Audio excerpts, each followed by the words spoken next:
पदार्थों का मिलना या पैसों का मिलना, संपत्ति का मिलना या सौंदर्य का मिलना, ये बहुत सामान्य वस्तुएं हैं, पर अपने जीवन में जीवन को प्राप्त करके कलात्मक ढंग से जीना निश्चित रूप से महानता की निशानी है। हमारे पास 3 चीजें हैं।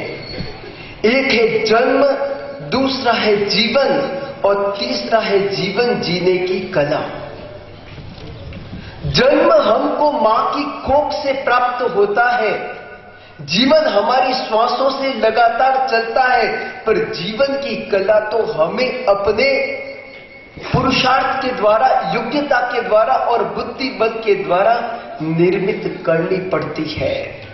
अधिकतर व्यक्ति पशुओं की तरह जन्म लेते हैं और पशुओं की तरह खाना पीना, उठना बैठना, लड़ना झगड़ना, आना जाना, सोना रोना, बस इतना ही क्रियाकलाप चलता है। और एक समय ऐसा आता है जब वे इस दुनिया से नाम शेष हो जाया करते हैं। पर जिन्होंने केवल जन्म ही नहीं लिया, अपितु जीवन को जीवन की तरह जिया, जीवन को जीवन की तरह से जीते हुए अपने जीवन के उच्चतम, अधिकतम और व्यवस्थित लक्ष्य को हासिल करने का एक जज्बा बनाया, एक प्रबंधन किया, एक लक्ष्य अपने जीवन में संजोया, वो जीवन जीने वाले वो महापुरुष अपने जन्म को ही सार्थक नहीं करते, बल्कि अपनी सांसों को भी उतना ही सार्थक कर दिया करते जितना गुलाब का फूल खुशबू बिखेर कर अपनी सार्थकता को अभिव्यक्त करता है। कैसे जीना, ये सबसे बड़ा प्रश्न है। अधिकतर लोग एक प्रश्न सोचते हैं, मेरा जीवन लंबा होना चाहिए, जीवन लंबा होना चाहिए। जीवन लंबा होने का कोई विशेष महत्व नहीं है, क्योंकि जीवन कितना जीना और जीवन कैसे जीना, इन दोनों में से एक ही तथ्य हमारे हाथ में, वह है जीवन कैसे जीना। क्या आप में से किसी व्यक्ति के हाथ में, क्या आप चुनाव कर सकते हैं कि मैं 1000 वर्ष जीऊंगा, मैं 500 साल तक जीऊंगा, मैं 5000 वर्ष तक जीऊंगा? क्या ऐसा सामर्थ्य, ऐसा बल, ऐसी शक्ति, ऐसा पराक्रम अपन में से किसी व्यक्ति के पास में जो ये चुन सके, जो ऐसा चयन कर सके कि मैं बहुत लंबा जीवन जीऊंगा? जीवन जीना हमारे हाथ में नहीं है, कितना जीना हमारे हाथ में नहीं। सुनो,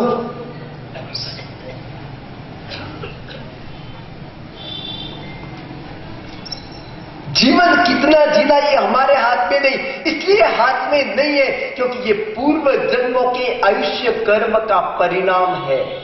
आपने जितना आयुष्य बांधा है उतना ही जीवन आपको जीना है। अरे तीर्थंकर हो या चक्रवर्ती, वासुदेव हो या बलदेव, राजा हो या महाराजा, रानी हो या महारानी, भिखारी हो या कोई अभी कोई भी व्यक्ति हो, अपने जीवन की डोर को न तो बढ़ा सकता है न उसे कभी घटा सकता है, संभव ही नहीं। दुनिया का सारा धन देने के लिए भी आप तैयार हो जाए, फिर भी अपने जीवन के एक पल को भी आप बढ़ा नहीं सकते। जब एक पल भी आप बढ़ा नहीं सकते और एक पल भी आप घटा नहीं सकते, तो ऐसी स्थिति में आपको निर्णय ये नहीं करना है मुझे जीवन कितना जीना है, आपको निर्णय ये करना है मुझे कैसा जीवन जीना है। कितना जीना है महत्वपूर्ण नहीं है, क्योंकि आपको ध्यान में रहना चाहिए।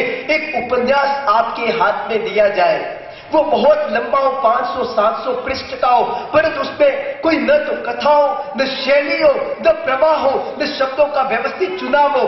आप व्यक्ति उस उपन्यास को हाथ में लेंगे, टटोलेंगे, पहला पृष्ठ पढ़ेंगे, वापस समेट करके अलमारी के अंदर रख देंगे, क्योंकि आपको अच्छा नहीं लगा।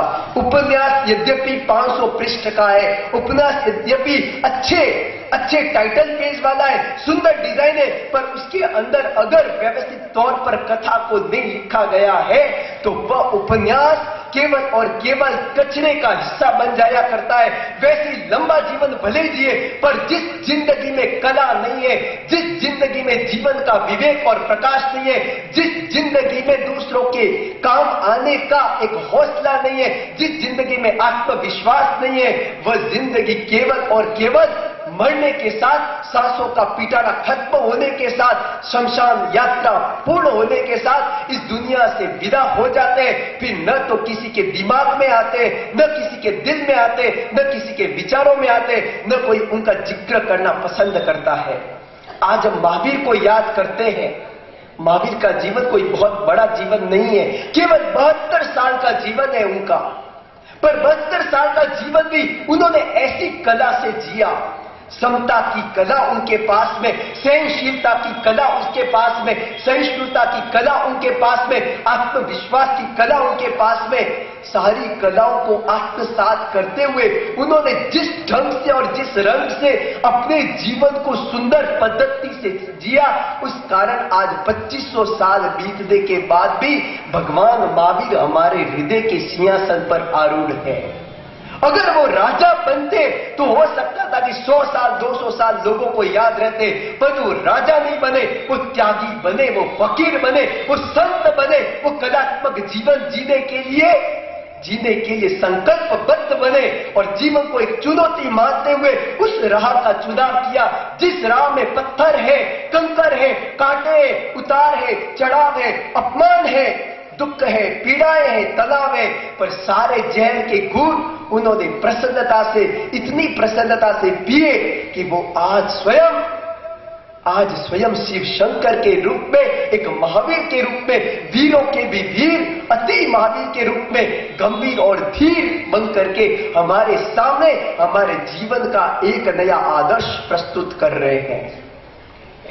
इसलिए लंबा उपन्यास काम का नहीं होता, पर एक छोटी सी कोई कथा हो, छोटा सा आपको कोई दिया जाए, कॉमिक्स पकड़ाया जाए, छोटी सी कहानियों की किताब 10 पृष्ठ की 20 पृष्ठ की पढ़ाई जाए, परंतु वो सुंदर हो, जो दूध की तरह, गोदुग्ध की तरह सुपाच्य हो और जो पीने में खीर की भांति मधुर हो, जो चखने में शक्कर की भांति मीठी लगती हो, ऐसी स्वादिष्ट और सुपाच्य जो कहानियां होती है वो 20 पृष्ठ में होने पर भी हमको आनंदित करती है। हम एक बैठक में उसे पढ़ जाते हैं, पर 600 पृष्ठ का अगर 200 रुपए का कोई ग्रंथ है पर उसमें कथा शैली व्यवस्थित नहीं है तो निश्चित रूप से उसे कूड़ेदान का हिस्सा बनते हुए समय नहीं लगता है। हमारा जीवन कूड़ादान नहीं है। आपने अपने जीवन को कूड़ादान, डस्टबिन बना के रखा है। आप कानों से वह सब नहीं सुनेंगे जो आपको सुनने की जरूरत नहीं है। आप सुनते निंदा की बातें, तेरे मेरे की बातें, कान आपके खराब होते हैं। आपको ऐसे दृश्य नहीं देखने जिससे आपके मन में विकार जग जाए। आपको उस दिशा में नहीं बढ़ना है जहां आप उन्मार्गगामी हो जाए। आप हाथों का उस तरफ प्रयोग नहीं करेंगे जिससे आप अपने जीवन में असफल हो जाए। अपनी जिंदगी की सफलता शरीर से नहीं होती, सौंदर्य से नहीं होती, आभूषणों से नहीं होती, वस्त्रों से नहीं होती, बंगलों से नहीं होती। जिंदगी की सार्थकता तो जीवन के श्रेष्ठतम लक्ष्य को उपलब्ध करने से होती है। हम जानते इस दुनिया के अंदर कितने व्यक्ति आए और कितने ही चले गए, कितने व्यक्ति आए और कितने व्यक्ति चले गए। पर ध्यान रखना अभिमन्यु का जीवन छोटा सा था और दुर्योधन का जीवन लंबा था। अभिमन्यु ने लंबा जीवन नहीं जिया, कोई 18, 20, 22 साल का जीवन जिया हुआ अधिकतम, और दुर्योधन ने लंबी उम्र पाई थी। पर याद किसे किया जाता है? याद अभिमन्यु को किया जाता है।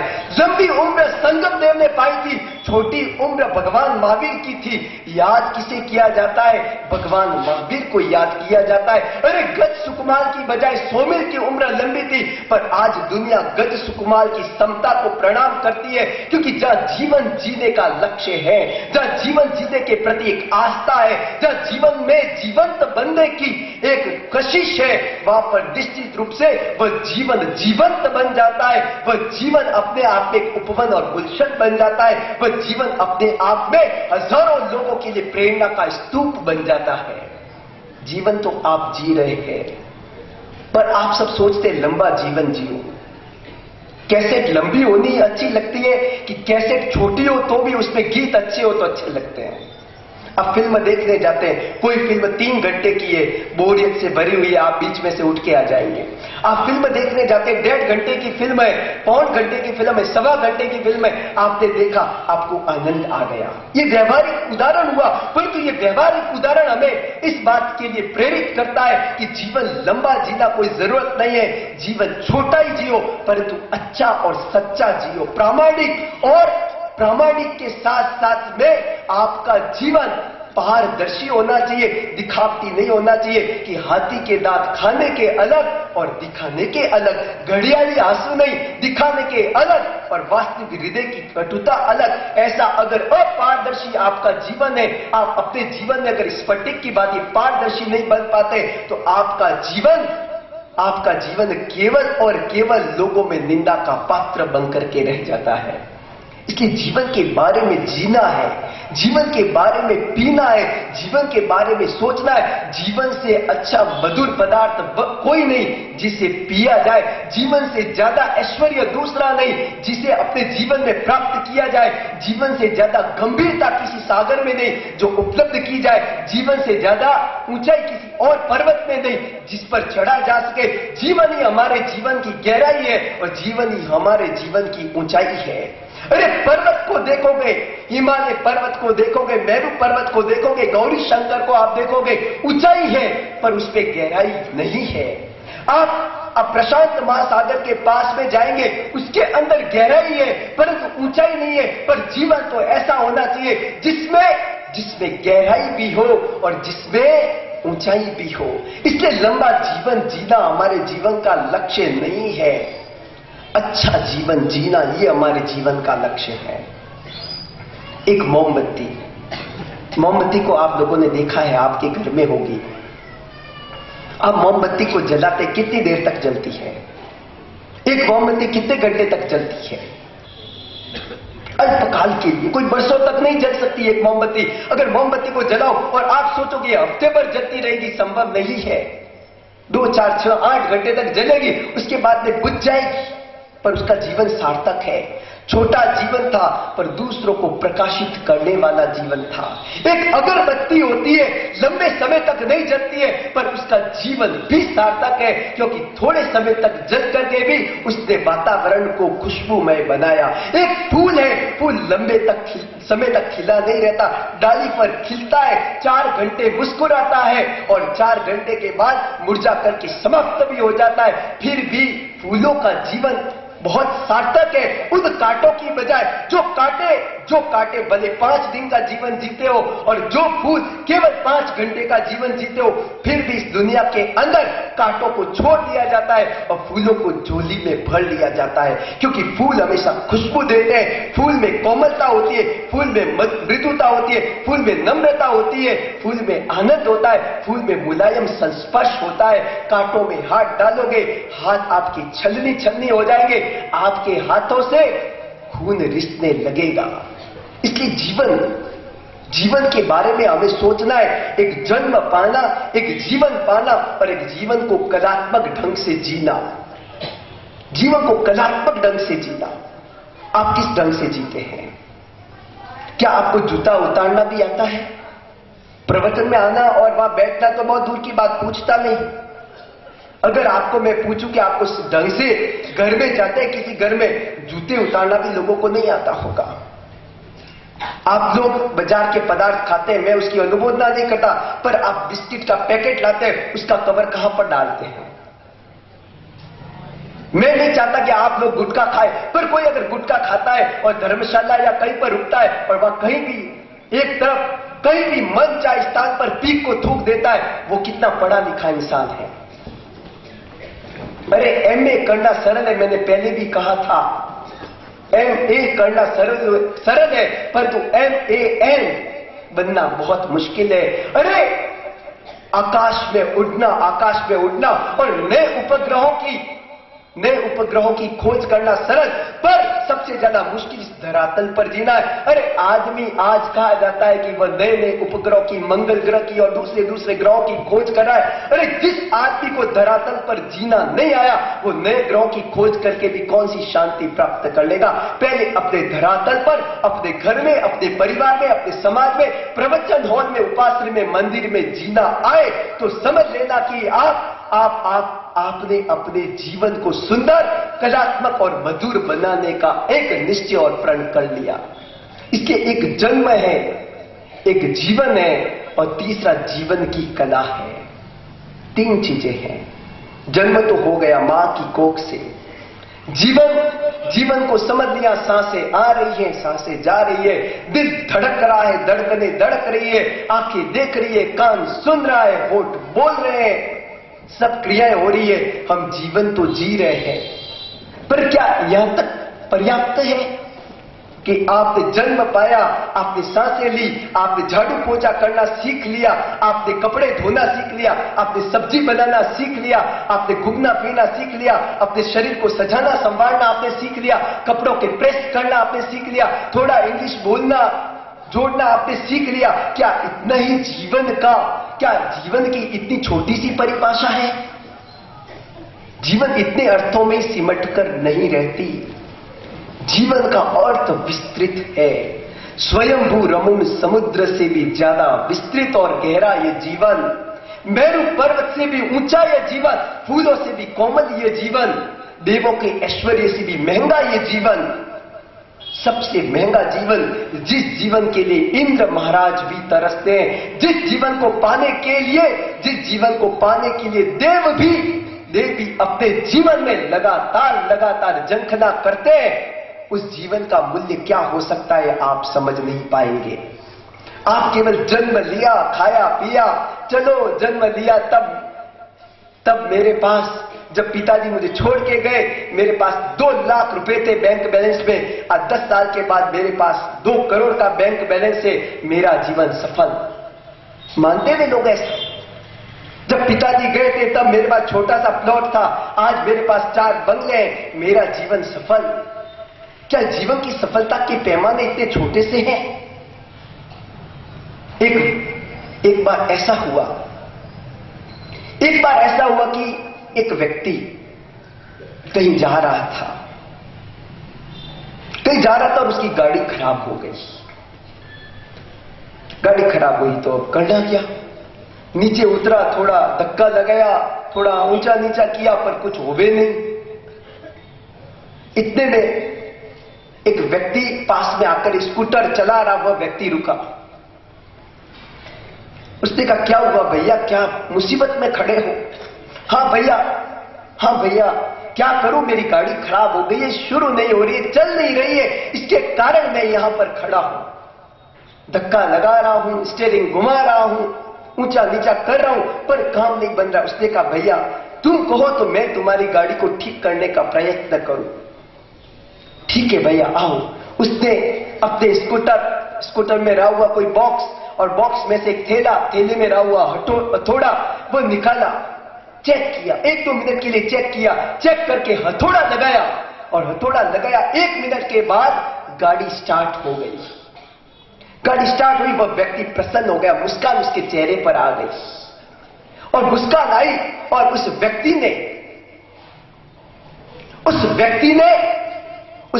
ने कहा कि तेरा धन्यवाद, बताओ तुम्हें कितना रुपया दिया जाए, कितना रुपया दिया जाए? उस व्यक्ति ने कहा कि मुझे 5,000 रुपए लगेंगे। अरे क्या बात करते हो, 5,000 रुपए? एक हथौड़ा लगाया, उसके 5,000 रुपए? 5,000 रुपए एक बार हथौड़ा लगाने के नहीं है, तो फिर तुम 5,000 रुपए किस बात की मांग रहे हो? उस व्यक्ति ने जो जवाब दिया वो कलात्मक जवाब था। उसने कहा, हथौड़ा एक बार लगाने का तो 1 रुपया है, केवल 1 रुपया, पर हथौड़ा कहां पर लगाना है उसका 4,999 रुपया है। जीवन जीने का मूल्य केवल 1 रुपया है, पर जीवन को कलात्मक ढंग से जीने का मूल्य 4,999 999 रुपया है। जो केवल पशुओं की भांति खाने पीने उसी में रह जाते हैं, वो व्यक्ति जीवन का मूल्य केवल 1 रुपया आंकते हैं, पर जो जीवन को त्याग और तप से मंडित महामंडित कर देते हैं, वो व्यक्ति अपने जीवन का मूल्य 4999 रुपए कर लेते हैं। इसलिए अपने जीवन को सोचना और समझना है। जीवन को अगर सोचा नहीं, समझा नहीं, बदला नहीं, तो जीवन का कोई अर्थ, कोई मीनिंग, कोई आशय, कोई अभिप्राय और सार्थक फलश्रुति हमको प्राप्त नहीं हो सकती। जीवन की फलश्रुति प्राप्त करने के लिए हमें अपने जीवन में यह विचार तो करना ही है कि मैं अगर गोरा हूं, मैं अगर पुण्य से गोरा बना हूं और दर्पण में अपना चेहरा देखता हूं, तो मैं निर्णय करूंगा जैसा मेरा रंग गोरा है, मेरे काम भी उसी प्रकार के सुंदर और अच्छे बनेंगे। और पाप के उदय से अगर मैं काला बना हूं, सुंदर नहीं है मेरा रूप, तो मैं दर्पण को देखते समय यह निर्णय करूंगा कि भगवान ने, विधाता ने, कर्म ने मुझे भले ही काला रंग दिया है, पर जिंदगी में इतने बढ़िया और इतने सुंदर काम करूंगा कि मेरा काला रंग लोग देख ही नहीं पाएंगे, मेरे काम से ही मैं पहचाना जाऊंगा। आप लोग अपने जीवन का रंग बदलते हैं, परंतु ढंग नहीं बदलते। जो व्यक्ति ढंग बदलकर जीवन को जीता है, वो जीवन को सही अर्थों में जी लेता है। पर जीवन का जो रंग बदलना चाहते हैं, कोई सोचता है कि मेरे होठ अच्छे नहीं है, लिपस्टिक लगा लूं, आंखों में थोड़ा अंजन आंज लूं, हाथों में थोड़ी सी महंगी चूड़ियां पहन लूं, कोई पुरुष सोचे कि हाथ में कोई ब्रेसलेट पहन लूं, उससे जीवन की सार्थकता नहीं है। जीवन की सार्थकता उसी से है जिसमें आपने अपने जीवन का अर्थ सही अर्थों में समझ करके रखा है। एक बार जटाशंकर बेचारा नदी पार कर रहा था। नाविक नदी को पतवार से आगे बढ़ाए जा रहा था और जटाशंकर थोड़ा अभिमानी,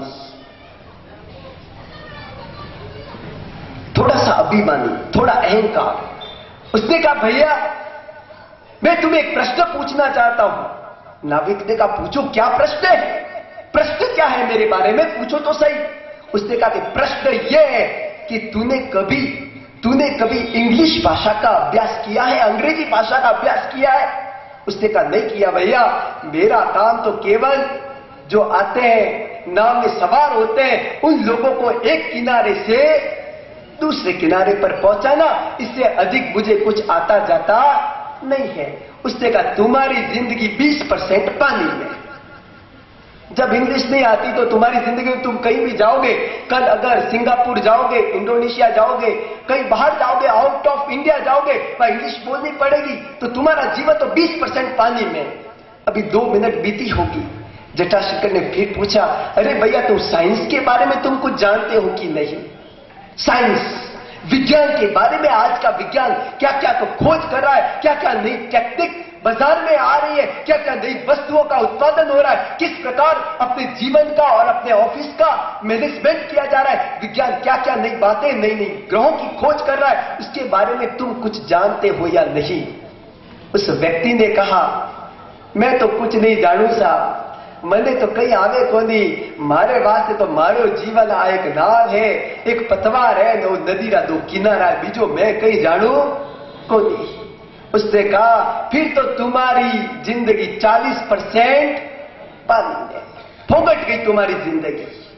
अभी आगे बढ़े थे तो जटाशंकर ने फिर एक प्रश्न पूछा, अरे भैया, कि बोलो क्या कहते हो? अरे तुम जानते कुछ इतिहास के बारे में?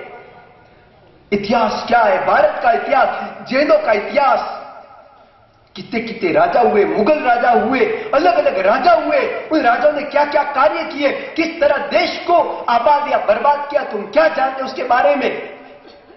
अशोक सम्राट का जन्म कब हुआ, हुमायूं किसका बेटा था, अकबर किसका बेटा था, पता नहीं 20 प्रश्न पूछे। उस नाव चलाने वाले ने तो एक ही उत्तर दिया, भैया मैं तो कुछ भी जानता नहीं हूं, तुम्हारी 60% जिंदगी पानी में। और थोड़े आगे बढ़ेंगे, जटाशंकर ने फिर पूछा, अरे भैया, कि बोलो, अरे तुम कंप्यूटर के बारे में क्या जानते हो? कुछ सेव करना, डाटा को सेव करना होता है, डिलीट करना होता है, कॉपी करना होता है, अलग अलग प्रकार के उसके नियम होते हैं, अलग अलग प्रकार के खटके होते हैं। तुम उसके बारे में क्या जानते हो? क्या तुझे मेल आईडी करना आता है? किसको मेल भेजना हो, किसका मेल आया हो तो रिसीव करना, उसे ओपन करना, उसे देखना, तुझे क्या आता है? उसने कहा कि नहीं आता, मुझे नहीं आता है। उसने कहा फिर तो तुम्हारी 80% जिंदगी पानी में। इतने में 2 मिनटें बीती होगी और नाविक ने देखा कि भयंकर तूफान आ गया है। भयंकर तूफान आया है, काले बादल, कजरारे बादल छा रहे हैं और नदी का पानी ऊंचा नीचा हो रहा है। और उस नाविक ने कहा, अरे जटाशंकर, बोलो भैया क्या कहना चाहते हो? तुम्हें क्या तैरना आता है? इतने में तो बरसात शुरू हो गई, भयंकर मूसलाधार बारिश, और नदी में एक तरह से वेग, भारी आवेग आ गया। उस नाविक ने पूछा, बताओ भैया तुम्हें तैरना आता है? उसने कहा मुझे तो तैरना नहीं आता। तो तुम्हारी तो 100% जिंदगी पानी में। जो जीवन को जीना नहीं जानता, उसे साइंस आ जाए, इकोनॉमिक्स आ जाए, कंप्यूटर आ जाए, अकाउंट्स आ जाए, सब आ जाए, पर जिसको जीवन जीना नहीं आया उसके लिए सब 000 है, 000। इसलिए जीवन जीने के बारे में हम सोचें। हम कोयला बनकर ज्यादा देर तक धुआं करने की बजाय थोड़ी देर तक अगर मोमबत्ती बंद करके प्रकाश कर ले तो बहुत अच्छा है। इसलिए अपने जीवन की सार्थकता सौंदर्य से कभी नहीं हुई। सौंदर्य वाले तो बहुत लोग आए इस दुनिया के अंदर। कोई गोरी बाई होती है, कोई काली बाई भी होती है। इस दुनिया के अंदर सब होते हैं। कोई अमीर होता है, कोई गरीब भी होता है, कोई मूर्ख भी होता है, कोई विद्वान भी होता है, कोई पढ़ा लिखा होता है, कोई अनपढ़ भी होता है। अलग अलग व्यक्ति होते हैं। एक गोरी बाई भी मरती है, काली बाई भी मरती है, एक अमीर भी बनता है, एक निर्धन भी मरता है, दो मरते हैं। दो को शमशान घाट में जलाया जाता है। तो गोरी बाई के राख का कलर कोई सफेद नहीं होता और काली बाई के राख का रंग कोई काला नहीं होता। रंग तो दोनों का समान है। गोरी बाई जाएगी तो भी जाना है और काली बाई को जाना है तो उसको भी जाना है। इसलिए जीवन की सार्थकता रंग से मत आंको, जीवन की सार्थकता जीवन जीने के ढंग से आंको। पर हम कब जीना सीखेंगे? एक भाई साहब कोई अध्यापक कोई गुरुकुल में पढ़ने के लिए गया, दरवाजा धड़ाम से खोला, जूते ऐसे वैसे जैसे तैसे उतारे। इतने में कक्ष में बैठे हुए गुरुकुलपति ने कहा, कैसे आना हुआ भैया?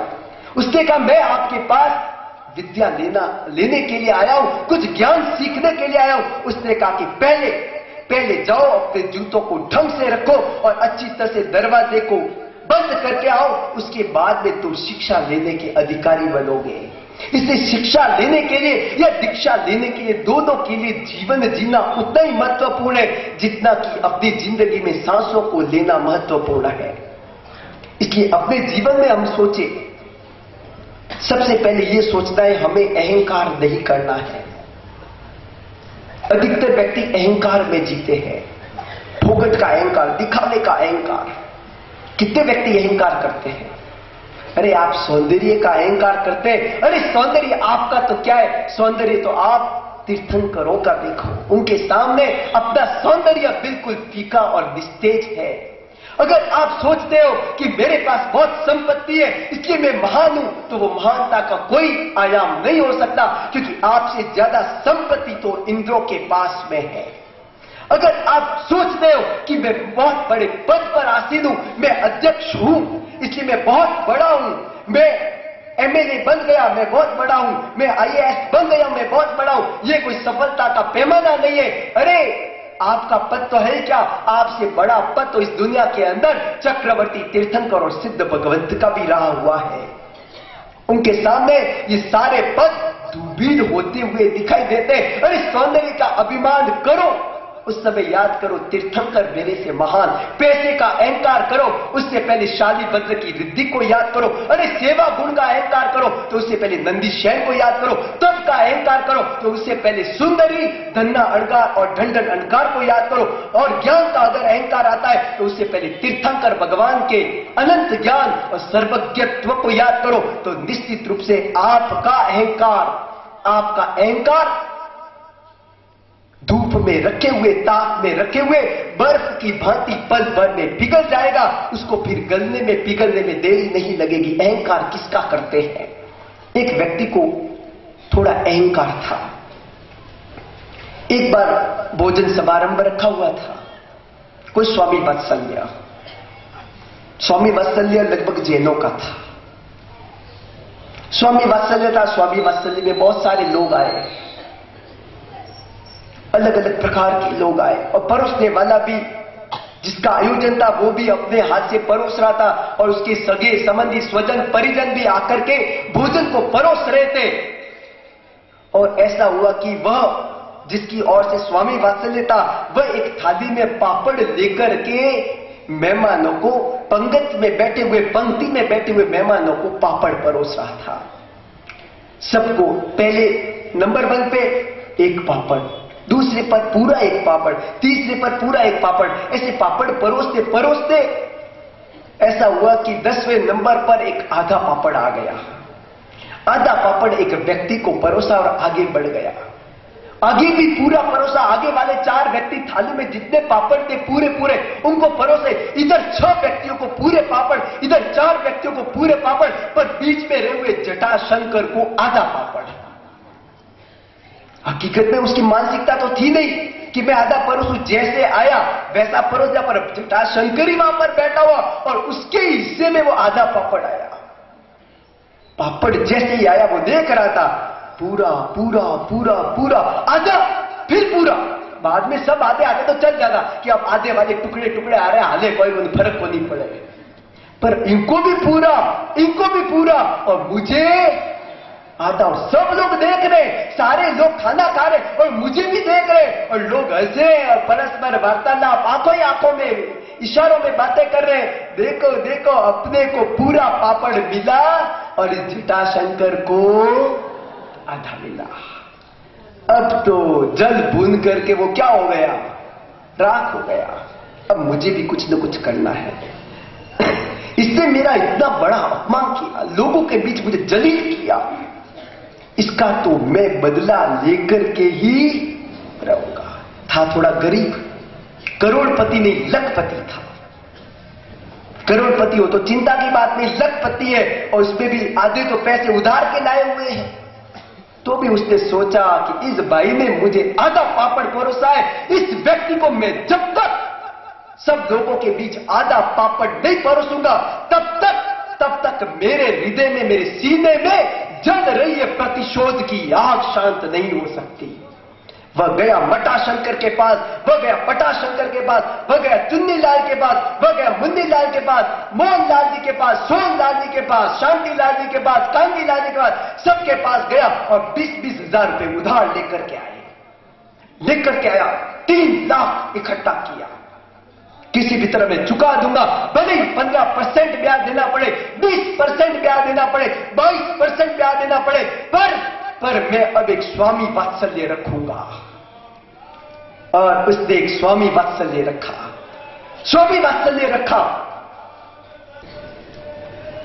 अब उसने आयोजन तो कर लिया अपना और सब लोगों को इनवाइट किया, बड़े बड़े व्यक्तियों को इनवाइट किया, राज सत्ता में रहे हुए व्यक्तियों को इनवाइट किया, दूसरे व्यक्तियों को इनवाइट किया।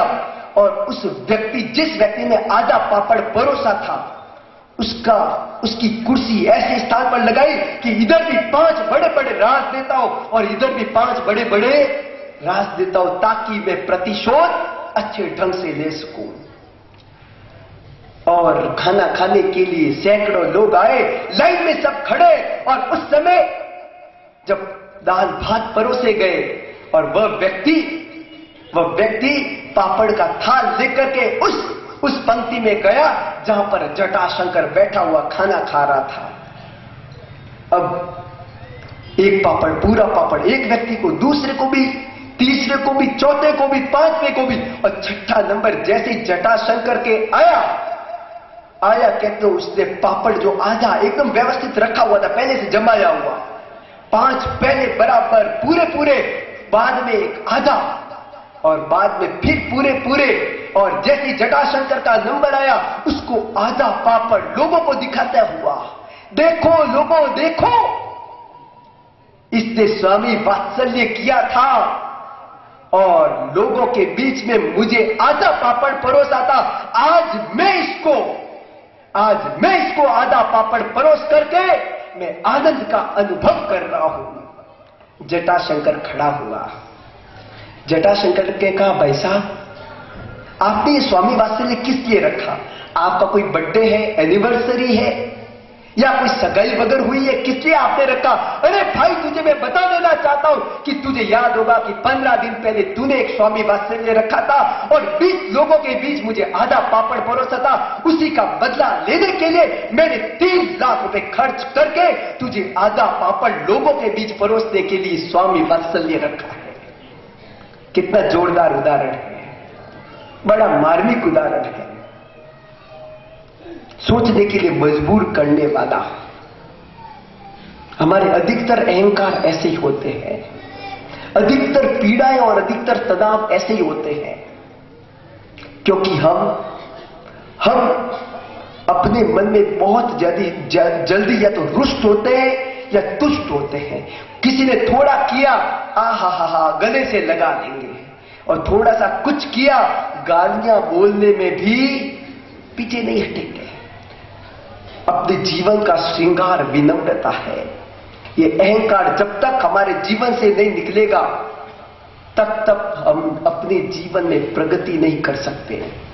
अहंकार चाबी के बिना ही हथौड़ा लेकर के ताला तोड़ने पर उतारू हो जाता है, पर जिसके पास विनय की चाबी है वह ताला को खोलता है चाबी से, और वह ताला कभी भी खटारा नहीं बनता, क्योंकि वापस वह चाबी उसमें लगती है, उस ताले को बंद किया जा सकता है। पर कोई व्यक्ति अगर चाबी पास में होने पर भी अगर हथौड़ा ला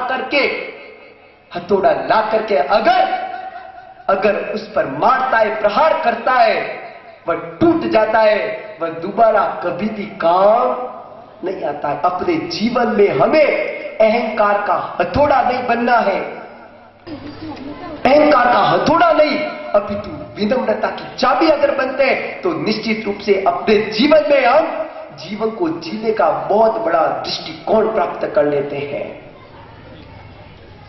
और दूसरी बात, जीवन जीने की दूसरी कला की बात यह बात है कि हमें अपने जीवन में दूसरों के काम आना चाहिए। ऐसा ना हो कि हम केवल अपने लिए, स्वयं के लिए इकट्ठा करते जाए। इस दुनिया में सबसे महान व्यक्ति वो होता है जो विश्व के लिए जीता है, उससे थोड़ा कम महान वो होता है जो देश के लिए जीता है, उससे कम महान वो है जो राज्य के लिए, उससे कम महान वह जो अपने नगर के लिए, उससे कम महान वह जो गली के लिए, उससे कम महान वो जो अपने परिवार के लिए, उससे कम महान वो जो केवल स्वजनों के लिए, और उससे भी गया बीता व्यक्ति तो वह होता है जो केवल अपने हित का, अपने सुख का, अपनी सुविधाओं का, अपने आनंद का, अपनी प्रसन्नता का, अपनी अनुकूलता का ध्यान रखता है। वह व्यक्ति अपने जीवन में कभी दूसरों की प्रशंसा का हकदार नहीं बनता है। इसलिए महान वो है जो खुद की सुविधाओं को छोड़कर दुविधा में रहकर दूसरों को सुखी करना जाने, जो दूसरों को सुखी करना जानता है, पेड़ों की तरह तपता है और दूसरों को छाया देता है। सूरज की तरह पूर्व से पश्चिम की ओर चलता है और लोगों को प्रकाश दिया करता है। वह जीवन नहीं होता, वह जीवन जीने की एक कला होती है। आपके पास सारी कलाएं आपको आती है, नृत्य कला आपको आती है, भोजन कला आपको आती है, पकाने की कला आपको आती है, संजने संवरने की कला आपको आती है, पढ़ने लिखने की कला आपको आती है, घर को व्यवस्थित रखने की कला आपको आती है। सारी कलाएं आने पर भी अगर जीवन जीने की आर्ट ऑफ लाइफ आपको नहीं आता है तो निश्चित रूप से आपकी जिंदगी ठीक उस सब्जी के समान है जिस सब्जी में सब कुछ डाला गया है, मिर्ची भी, जीरा भी, राई भी और दूसरे पदार्थ भी, पर उसके अंदर नमक नहीं है। और नमक बिना की सब्जी कभी भी न तो सुस्वादिष्ट हो सकती है, न उसको कोई खाता है। इसलिए नमक बिना की सब्जी जिस प्रकार खराब, मक्खन बिना की छाछ जिस प्रकार से खराब, उस प्रकार से यह जीवन तब तक अनमोल और मूल्यवान नहीं होता जब तक इस जीवन में हमारी सांसें दूसरों पर कुर्बान नहीं होती, न्यौछावर नहीं होती। अपने लिए जो जीता है वो तो पशु भी जीता है, पर दूसरों के लिए जो जीता है वो इंसान और मानव होता है। हमें मानव से महामानव बनने की तैयारी करनी है। पर जो अपने जीवन में अपने स्वार्थ के लिए जीता है वह मानव से दानव बनता है, और जो दूसरों के लिए जीता है वह मानव से महामानव बनता है। हमें अपने जीवन में यह निर्णय तो कर ही लेना चाहिए कि जब मैं मानव बन गया हूं तो मैं नीचे नहीं उतरूंगा, दानव नहीं बनूंगा, मैं अब महामानव बनने की तैयारी में रहूंगा। मैं इंसान से हैवान नहीं बनूंगा, इंसान से भगवान बनने की तैयारी करूंगा। एक व्यक्ति चल रहा था साइकिल लेकर के, सड़क के बीचों बीच एक पत्थर पड़ा हुआ। अब पत्थर पड़ा हुआ है, अब भारतीय लोग तो वैसे भी कैसे अपन अच्छी तरह से जानते हैं, पत्थर से टकरा जाएंगे पर पत्थर को हटाएंगे नहीं, ये पक्की बात है। बहुत कम लोग होते हैं जो पत्थर को हटाते हैं, पर कई लोग हटाते हैं तो देखते नहीं कुत्ते के ऊपर डाल देते, ध्यान रहता नहीं है। नीचे चींटियां है, क्या है, यहां से हटाया बाहर डाला तो क्या परोपकार किया। आपका विवेक कहता है पत्थर को हटाएंगे, फेंकेंगे नहीं, जिस जगह पर रखना है साइड में रखना है। अब वहां पर जाकर वहां की भूमि की परिलायन करेंगे, जीवों की जेड़ा करेंगे, अहिंसा का पालन करेंगे, महावीर के संदेश को याद रखेंगे, फिर उस पत्थर को व्यवस्थित रूप से रखेंगे। तो आप राष्ट्र प्रेमी होने के साथ साथ आप अहिंसा प्रेमी भी कहलाएंगे। अरे राष्ट्र प्रेमी बनना ही पर्याप्त नहीं, अहिंसा प्रेमी बनना भी जरूरी है। अब बीच में पत्थर रखा हुआ, टकराते हुए लोग जाते और लड़ाइयां करती, बीच में पत्थर रखा हुआ होगा, हटाएंगे नहीं तो इधर से बाइक आ रही है, इधर से साइकिल आ रही है, इधर से टू व्हीलर आ रहा है, इधर से फोर व्हीलर आ रहा है, इधर से चलने वाले आ रहे हैं, इधर से भी चलने वाले जा रहे हैं। कहीं ना कहीं तो अवरोध, कहीं ना कहीं स्पीड ब्रेक होगा और उसमें कुछ ना कुछ बोलचाल होगी। किसी की साइकिल किसी से लगेगी, किसी का टू व्हीलर किसी से लगेगा, किसी का फोर व्हीलर किसी से लगेगा, और उसमें क्या होगी, एक दूसरे में गर्मा गर्मी हो जाएगी, कोई हटाई नहीं। पर बाड़मेर का रहने वाला एक व्यक्ति बड़ा समझदार था, उसने देखा वो भी जा रहा था, सुबह सुबह फूल बेचने के लिए जाता था, टकराया अचानक, और टकराया तो फूल कैसे हो गए, नीचे गिर गए। अब फूल तो उठाने ही पड़े। ऐसा तो नहीं है कि जैसे जटाशंकर एक बार पत्नी और बेटों के साथ में गए थे, खेलने के लिए गए थे, घूमने के लिए चेन्नई में गए थे, बीच पर गए हुए थे और अचानक ऐसा हुआ कि बच्चे के हाथ से आइसक्रीम कुल्फी गिर गई, वो लेके खाने लगा। पिताजी ने कहा खाना नहीं, जो चीज नीचे गिर जाती है उसे लेने का नहीं। और एक बार इसी तरह घूमने दूसरे दिन जा रहे थे, अचानक उसकी मां यानी उसकी पत्नी, बच्चे की मां और उसकी पत्नी के ठोकर लगी, वो नीचे गिरी तो पतिदेव उठाने लगे, ले मां कट्ठे लागी। बच्चों ने कहा रहने दो, जो गिर जाता है उसे वापस लिया जाता, ऐसा तो है नहीं। फूल उसने अपने जहां भी डालने थे व्यवस्थित डाले और उस पत्थर को सोचा कि मैं हटा देता हूं, भले मेरे जरूरी काम है फिर भी मैं हटा करके एक तरफ रखता हूं। जैसे ही हटाकर एक तरफ रखा, नीचे एक लिफाफा, और लिफाफा पर लिखा हुआ था धन्यवाद आपको, ये 500 रुपए आपको भेंट में दिए जाते हैं। उसने लिफाफे को खोला, 500 का एक नोट उनका स्वागत और अभिनंदन कर रहा था। जो परोपकार करता है, दूसरों के काम आता है, उसको 500 रुपए मिलते हैं। जो दूसरों को काम नहीं आता, 5 तो हट जाते हैं, 2 जीरो 3 जीरो जरूर उसे मिल जाते हैं। और अपनी जिंदगी में जीरो नहीं लाना है, अपनी जिंदगी में हीरो बनना है। हीरो क्या बना, हीरो हीरा लाल बनना है आप लोगों को। और हीरो, हीरा और लाल तीनों ही शब्द है। हीरो यानी कि सबसे मुख्य, हीरा यानी कि मूल्यवान एक रत्न, और लाल यानी कि आप राष्ट्र के लाल, राष्ट्र के सच्चे सपूत आप बने तो हीरो, बोलो तो सही।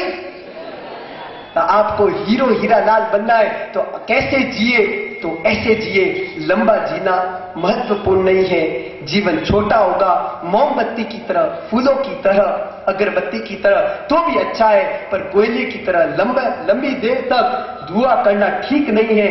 अपने जीवन में हमें अपने जीवन पर ध्यान देना है, जीवन में गहराई भी चाहिए, जीवन में ऊंचाई भी चाहिए, जीवन में अनुशासन भी चाहिए, जीवन में प्रेम भी चाहिए, जीवन में कड़कापन भी चाहिए और जीवन में कोमलता भी चाहिए। अगर ऐसा जीवन आपका बनता है और आप जीवन लंबा जीने की बजाय जीवन को ढंग से, रंग से, कलात्मक विचारों से अगर आप जीना जान लेते हैं तो निश्चित रूप से आपका जीवन आने वाले कितने ही व्यक्तियों के लिए प्रेरणा का एक अमिट हस्ताक्षर बन जाता है, प्रेरणा का एक आदर्श स्तूप बन जाता है। आप अपने जीवन के बारे में सोचें। महावीर स्वामी आप आज भी हमारे पलकों पर बैठे हुए हैं, इसलिए बैठे हुए हैं क्योंकि उन्होंने जीवन को पदार्थों के लिए नहीं जिया, उन्होंने जीवन को जीवन के लिए जिया। जीवन में जीवन को जीवन के बारे में जीवन के लिए जिया। जो जीवन को जीवन के बारे में जीवन के लिए जीवन के द्वारा जीवन में से कुछ पाने के लिए अपने जीवन को लगा देता है, उसका जीवन आने वाले कितने जीवनों के लिए बहुत बड़ा एक सार्थक स्तंभ बन जाता है। इसलिए हम अपने जीवन में जीवन के लिए, जीवन के प्रति गंभीर होकर के जीवन में जीवन को कलात्मक ढंग से जिए तो अपना जीवन अनेक जीवन के लिए कलात्मक बन सकता है। इसलिए जीवन को जीवन के ढंग से जीना जरूरी है। जिन आज्ञा विरुद्ध कुछ भी कहा हो तो इच्छामि दुक्कड़म। दोनों ही चिंता में थे, महाबल और मलया सुंदरी। यद्यपि नवकार मंत्र की शरण उनके पास में थी, नववत उनके हृदय के सिंहासन पर आरूढ़ था, फिर भी लोक विरुद्ध और धर्म विरुद्ध कार्य तो था ही। एक अनजान, अपरिचित, अविवाहित पुरुष का एक अविवाहिता राजकुमारी मलया सुंदरी के कक्ष में आना, इस प्रकार से वार्तालाप करना, मलया सुंदरी के द्वारा वार्तालाप करते हुए इतनी प्रीति भाव जगा कि उसने, मलया सुंदरी ने अपने कंठ में पहना हुआ जो उसे उसके जन्मदिन पर लगभग 15-20 दिन पहले ही राजा ने उसे भेंट किया था और पूर्वजों की एक बहुत बड़ी अमानत, एक बहुत बड़ी मूल्यवान संपदा उसको दी थी। और उसने महाबल को अपना जीवन साथी, जीवन रथ का सारथी मानते हुए उसने अपने गले में से ये कहते हुए लक्ष्मी पुंज हार पहनाया, रे आप ही मेरे आज से स्वामी हैं, आप ही मेरे जीवन के आज से नाथ है। मैं और किसी के बारे में न तो कभी मैंने सोचा है, न भविष्य में किसी और को मैं वरमाला पहना सकती हूँ। मेरे नाथ भी आप है, मेरे सहारे भी आप है, मेरी नाव भी आप है, मेरी पतवार भी आप है, मेरी महफिल भी आप है, मेरे गीत भी आप है, मेरी छाया भी आप है, मेरे वृक्ष भी आप है, मेरे सूरज भी आप है और मेरे प्रकाश भी आप है। मेरे लिए आप सर्वस्व है और मेरा सर्वस्व आपके चरणों में मैं समर्पित करती हूं। ऐसी कहती हुई मलया सुंदरी उनके चरणों में झुक गई। महाबल ने उसे उठाया है, देवी उठो। यह वार्तालाप चल रहा था और बाहर से आवाज आई थी कनकावती की और उसने धमकी दी थी। और अब महाबल सोच रहा था, मलया सुंदरी भी सोचते, चिंतित थे, व्यथित थे, क्या करे। और महाबल नवकार मंत्र का जाप करता हुआ उसे याद आया। उसने मलया सुंदरी को कहा, रे तुझे चिंता करने की जरूरत नहीं है, तुझे चिंता करने की जरूरत नहीं। राजा आएंगे पर वह महाबल को नहीं पा सकेंगे, नहीं देख सकेंगे। क्यों, क्या होगा? आप अलमारी में छिप जाएंगे या पलंग के नीचे लुक जाएंगे, क्या होगा? उसने कहा, ऐसा तो कुछ भी नहीं होगा, क्योंकि मैं अलमारी में छिप जाऊं या मैं पलंग के नीचे लुक जाऊं पर वहां भी वो ढूंढेंगे मुझे और मैं प्राप्त हो जाऊंगा। मैं बड़ा कंबल, 10 कंबलों के बीच में छिप जाऊं फिर भी मेरा पता चल जाएगा। मेरे पास एक उपाय है। क्या उपाय आपके पास में? मेरे पास रूप परावर्तिनी गुटिका है। मैं एक योगी की साधना में साधक, उत्तर साधक बना था और उसने मुझे 2 विद्याएं दी थी। 2 विद्याएं दी थी, उसमें से एक विद्या तो अभी मेरे पास में। देखो कितना पुण्य। मैं रात को निकला और मेरे मन में आया, अरे ये गुटिका तो मेरे पास रहनी चाहिए, कब काम आ जाए। और ये मेरी गांठ में बंधी हुई रूप परावर्तिनी गुटिका उसने निकाली, देखा। मलया सुंदरी ने पूछा, क्या होगा इससे? उसने कहा कि अगर ये रूप परावर्तिनी गुटिका मैं अपनी जीभ पर रख दूं तो मैं जिसको याद करूं उस समय मैं वैसा बन जाता हूं, कुछ क्षणों में ही बन जाता हूं। मलया सुंदरी की आंखों में तो जैसे चमक आ गई, आनंद आ गया। उसने कहा बढ़िया हुआ। और देखते देखते महाबल ने वह रूप परावर्तिनी गुटिका अपनी जीभ पर रखी और देखते देखते उसको याद आया मैं कैसा बनूं, क्योंकि देखा हुआ होना जरूरी। उसको याद आया कि राजसभा में मेरे चंपक माला तुम्हारी मां को मैंने देखा था, मैं वैसा बन जाता हूं। और देखते देखते वह चंपक माला जैसा बन गया। उसने परिधान अपने परिवर्तित किए और दोनों बेटे अभी 2 मिनट हुई है, दरवाजा खुला है और सामने कनकावती ने चंपक माला को देखा है। वहां पर महाबल नहीं है और रात भर कनकावती को नींद नहीं आई है। ये मां बेटी ने ऐसा षड्यंत्र जानबूझ के रचा है, मुझे पता चल गया।